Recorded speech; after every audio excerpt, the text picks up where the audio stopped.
Welcome to Intentional Leadership. So, you might be asking yourself, what is intentional leadership? Well, intentional leadership is simply put the ability to make conscious decisions when you're managing. Now, that sounds really, really simple. And it's like, of course, you can make conscious decisions.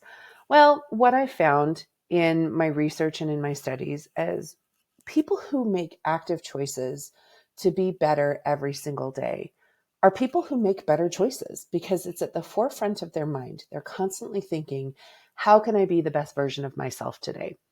And so that's what we're going to do. We are going to put this into your mindset. We're going to put this into your everyday activities of how can you be the very best version of yourself? How can you be the very best manager and show up the very best for your teams and your employees? So during this video, we're going to do a lot of pause breaks. So you're going to need either some way of taking notes, pen and paper, Excel, some way for you to keep track because we're going to make a lot of lists. I'm going to tell you, hey, we're going to go ahead and pause the video so you can go through and do the activity. So this is an activity where you really need to set about 30 minutes to an hour aside to sit and think about this. This may also be an activity that you come back to. Maybe you need to sit and resonate with the things that I'm saying or really kind of reflect. That's okay. You have as much time as you need. Just pause the video, do the activity, and then come back to the video and pick up where you left off. So let's get into it. So the first thing that we're going to do is we are going to reflect on people in our lives or managers or leaders in our lives that we feel have been our best leaders or good managers. And I'm sure that you can think about, oh, I really liked this particular person or this manager really resonated with me.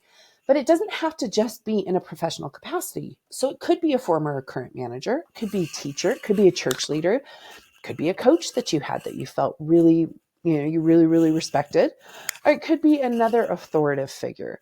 So, and it can even be fictitious if you want. So I've put Ted Lasso here. I think he's an excellent example of a really, really solid, good manager. List whoever comes to mind for you and really think about this and think about people that in your life that have had influence over your life that you have felt have been really strong, positive leadership for you. Go ahead, pause this video, make your list, and then come back. Okay, so you've now made your list of good managers. Now we're going to make a list of what I'm calling bad managers. And I've put bad in quotes because I think in general, most people have really, really good intentions. And the people who have maybe been bad managers for us, maybe it was just that they were truly unaware on how they presented or how their actions really affected you. Or maybe it was just truthfully a personality difference. And that's okay. But I want you to go through, similar to the last exercise, I want you to write down people who when you think about your career and when you think about your life, that have really negatively impacted you or you felt, you just couldn't wait to kind of get away from. Also, in this exercise, I want you to take a look. Have you had more bad managers or have you had more good managers?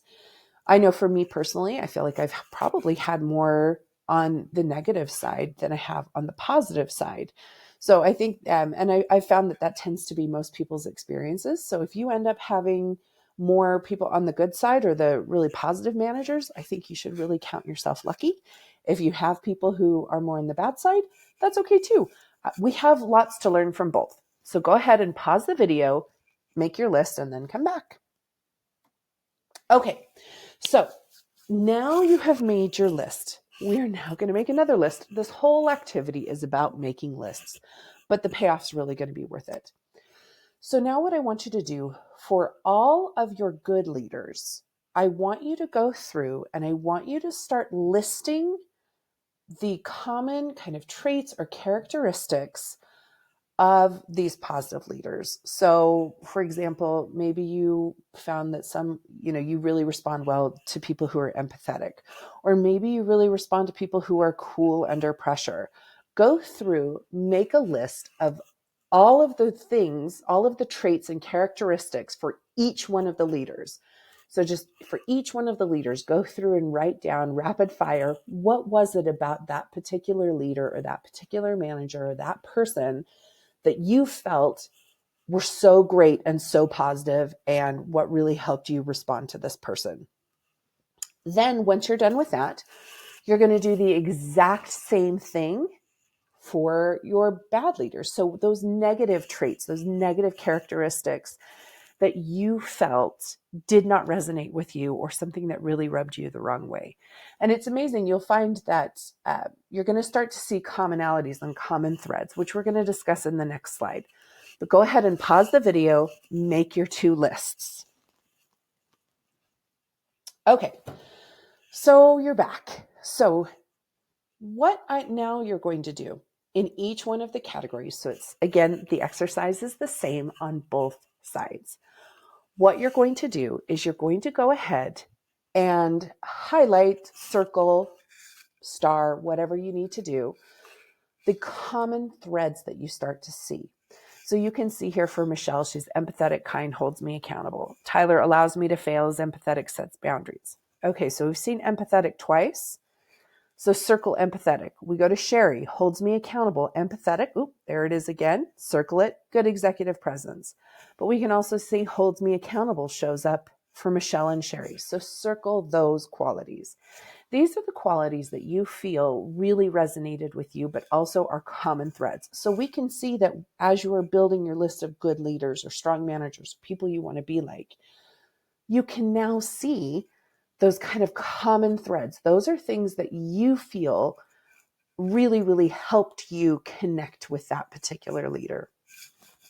And then again, we're going to do the same thing on the negative side. So you're going to go ahead and you're going to circle or highlight those common threads. Or you can also circle or highlight particularly egregious behaviors. So go through, highlight those, or circle them, star them, whatever. Okay, go ahead and pause the video and then come back, and I'm going to tell you what you're going to do with this list. Okay, so now you've got your list of qualities that you think are really good, that make really, really strong leaders, and qualities that make really toxic or bad leaders, right? So for your first list, what I want you to do is take a minute and circle the qualities or characteristics that you feel you've already mastered. And then take a minute to celebrate that, because so often we feel like maybe we're a really good manager, but we don't really know why. We just feel confident about it. Well, now we're really kind of breaking it down and saying, oh, well, these are things that I'm doing on purpose. And when we're doing things on purpose, again, we're making conscious choices and we're trying to be better every single day. So take a minute and celebrate all of those things that you feel really, really are great, right? And then what you need to do is you need to go ahead and make a list of all of the qualities that you feel you need to work on. So just go ahead and make a list of all of the things you need to work on. For the negative list, what I want you to do is I want you to go ahead and build a list of, and recognize, take a minute and recognize, hey, these are traps that I fall into. These are things that I can demonstrate or things that I have demonstrated in the past, and decide that you're not going to do those things any longer, or you're going to modify those things. For me, and I talk about this several times, but I tend to be very sarcastic, and that can be extremely toxic. It can be extremely negative. But I'm a sarcastic person. That is part of who I am. So for me, when I look at my list of negative traits, I say, okay, I'm really going to try and rein in my sarcasm, or I'm going to use it appropriately, or I'm never going to be sarcastic with this one person. And I talk about that in our subtle toxic traits video as well. But, be aware of those traps or traits that you can fall into. And then, of course, the things that you're never going to do, right? You're never going to be overtly sexist, or you're never going to get physical with an employee. Like, those are things that are just non-negotiables, because when you say, I'm never going to do these things, and this is a hard stop for me, you're never going to fall victim to kind of these negative traits that some can take over when we are just reacting. Now that you've got your list of traits that you're really good at, and then traits or characteristics that you want to work on, now what you're going to do is you're just going to pick one.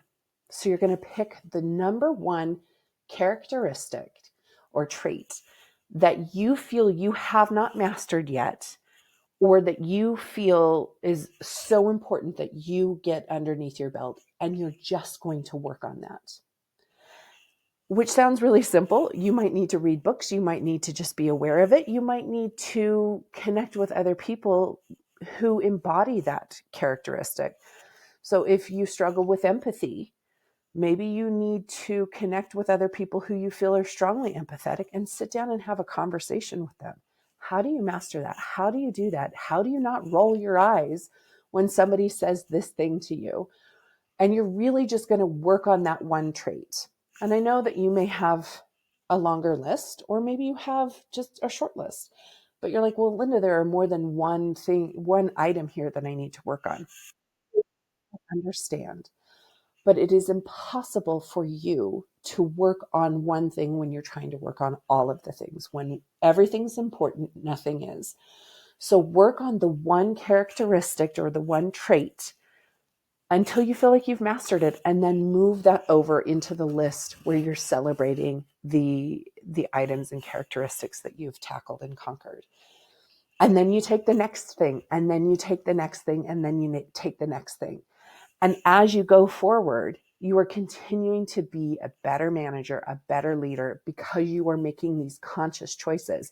If I want to be more empathetic, when somebody comes and reacts this way, or somebody comes and says something to me, this is how a deeply empathetic person would react, right? And as you start to emulate that, you become that thing, which is why this is how we become intentional leaders. We are choosing to show up. We are choosing to be the best version of ourselves every single day, while working on the characteristics that we still need to work on. And this is what's going to make you the better manager. This is what, if you have with your baseline, if it's a management style that you don't feel comfortable with or you don't want to be in, this is how we change it.